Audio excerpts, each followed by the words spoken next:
Assalamualaikum dan selamat sejahtera. Hari ini RBT tahun 4, Unit 3. Tajuknya menghasilkan reka bentuk produk. Murid boleh rujuk buku teks RBT tahun 4, muka surat 49 hingga 50. Hasil pembelajaran, murid dapat mengetahui cara penghasilan produk menggunakan teknologi yang dipilih.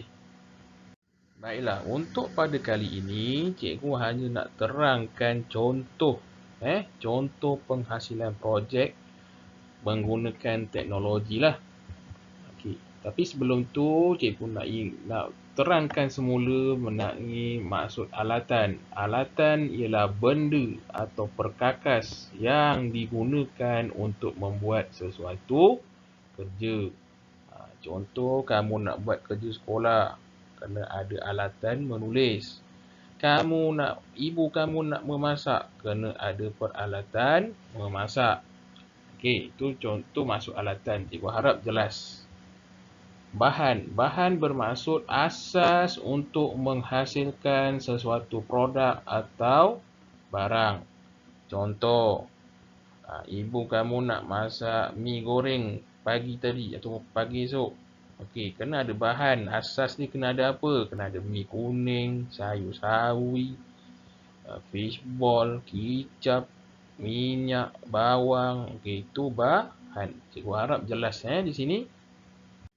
Seperti yang cikgu cakap pada awal tadi, hari ini cikgu nak terangkan contoh langkah menghasilkan projek berasaskan teknologi, iaitu kapal terbang mini. Okey. Baik. Untuk menghasilkan projek, kena ada sediakan alatan dan bahan. Okey, untuk kapal terbang mini, alatan kita perlukan ialah pembaris besi, pensel, pen 3D, gunting dan juga kayu. Kayu berbentuk kapal terbang.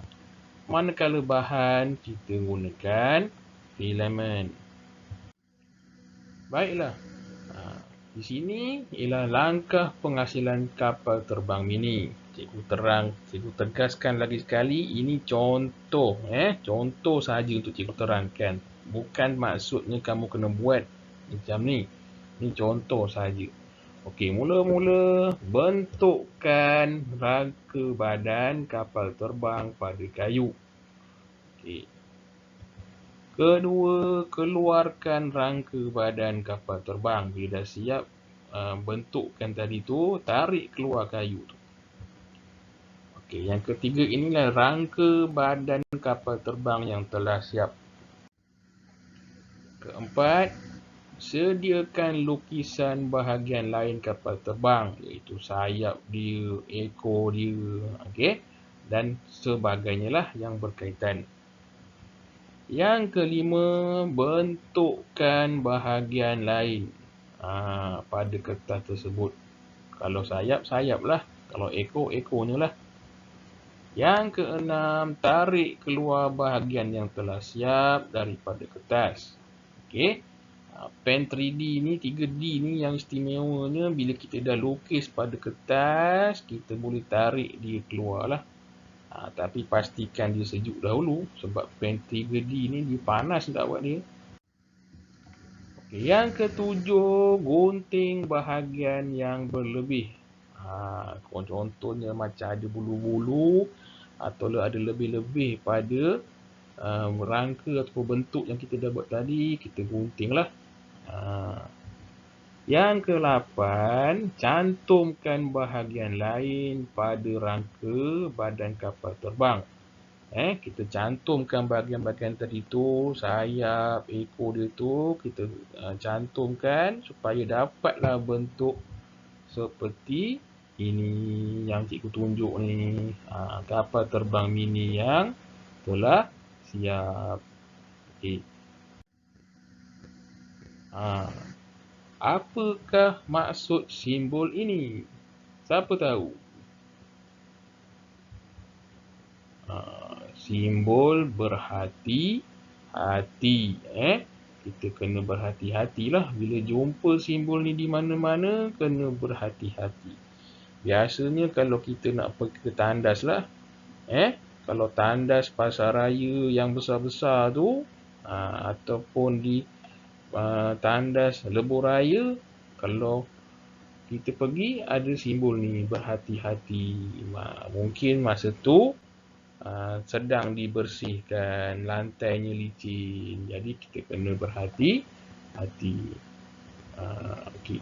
Amalan keselamatan: sentiasa berhati-hati semasa menggunakan pen 3D. Kerana suhunya panas, ia boleh menyebabkan kecederaan pada kulit. Okey. Seperti yang kita pernah belajar ataupun kita pernah bina projek-projek sebelum ni pun, cikgu selalu tekankan, iaitu menjaga keselamatan ataupun berhati-hati. Baiklah, tugasan untuk hari ini.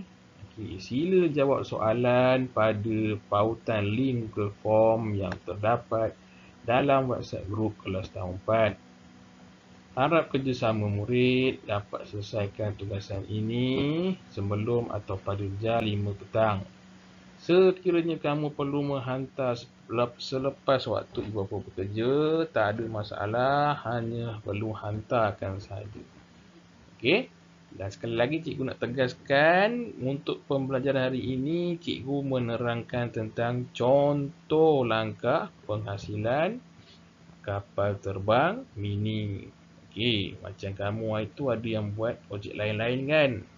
Okey, yang lain-lain tu nanti, projek kamu tu nanti bila dah bersemuka, sekiranya ada masa, kita akan sambung buat projek kamu itu. Okey? Sekian, terima kasih.